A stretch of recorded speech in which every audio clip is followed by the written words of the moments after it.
भारतीय न्यूज़ में आपका स्वागत है। गौरक्षकों की गिरफ्तारी के बाद नागपुर शहर कोर्ट में आज हुआ बवाल। आइए चलते हैं भारतीय न्यूज़ पर और देखते हैं खास खबर एक विशेष कवरेज के साथ। बचाने गए उसको तो पूरा पुलिस इन्वेस्टिगेशन वालों ने साइडलाइन कर दिया और झूठा ही हम लोगों पे आरोप लगाया कि सब लोगों ने 307 की घटना को वारदात दिया है।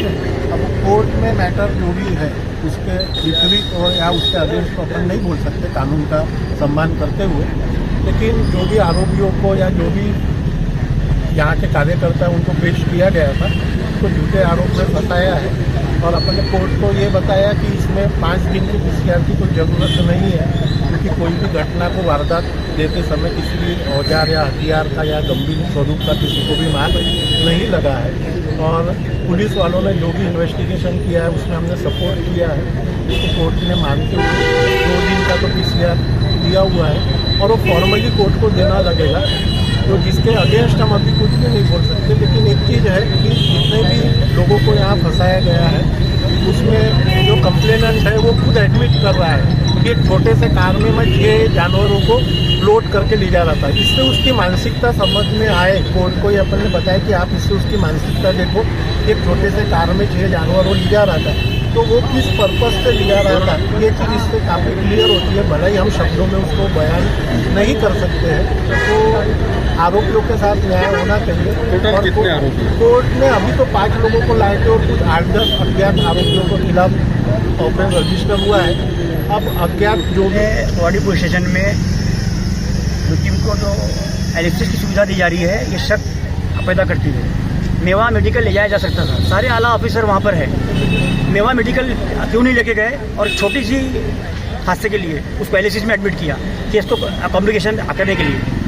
यानी क्या पुलिस की साठगांठ से हो सकता ऐसी जो घटनाएं बार बार नागपुर शहर में हो रही है उसकी जानकारी सिर्फ बजरंग दल के अथवा कोई भी हिंदू संगठनों को ही लगती है, उसके अलावा पुलिस प्रशासन को क्यों नहीं लगती? इसके बारे में क्या आपने कोई आर्गुमेंट उस पर डाला क्या? पुलिस को मालूम रहने के बाद भी पुलिस उस तरीके से कार्रवाई नहीं कर पा रही है। पुलिस की क्या मजबूरी है पुलिस ही जानती है। तो क्या पुलिस गौरक्षकों को बढ़ावा दे रही है, जो गौ तस्करी करने वाले गौरक्षकों को तंग कर रही है और गौवध करने वाले को साथ दे रही है कसाईयों को, जो गलत है।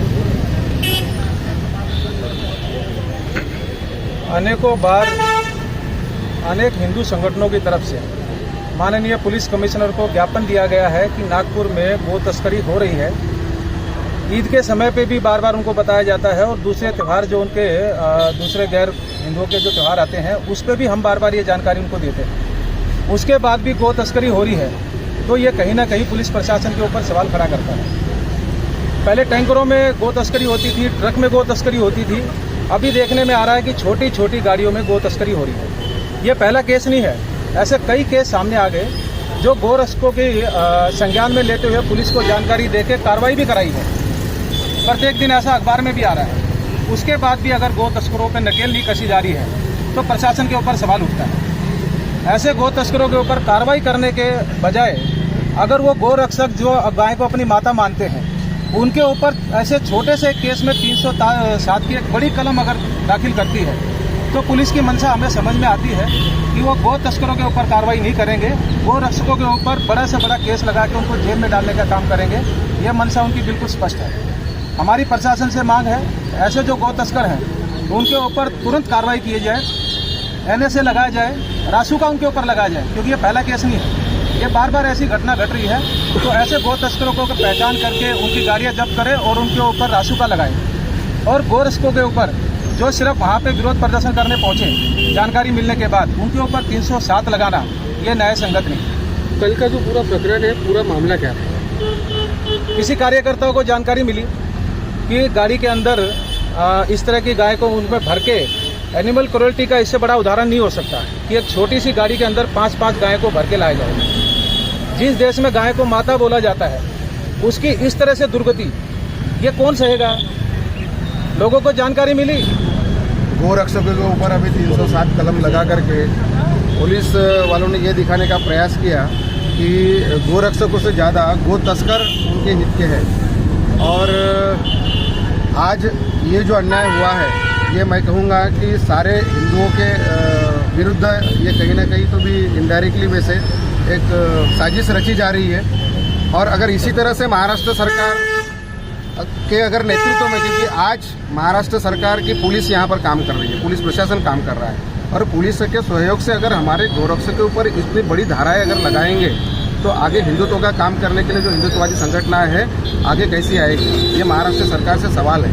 क्योंकि महाराष्ट्र सरकार को सत्ता में बिठाने वाला 75% हिंदू वर्ग है, तो ये सरकार से सबसे बड़ा सवाल है कि आप हिंदुत्व की रक्षा के लिए आप सामने आइए, नहीं तो अगली बार हम सत्ता पे कैसे बिठाना वो भी देखेंगे।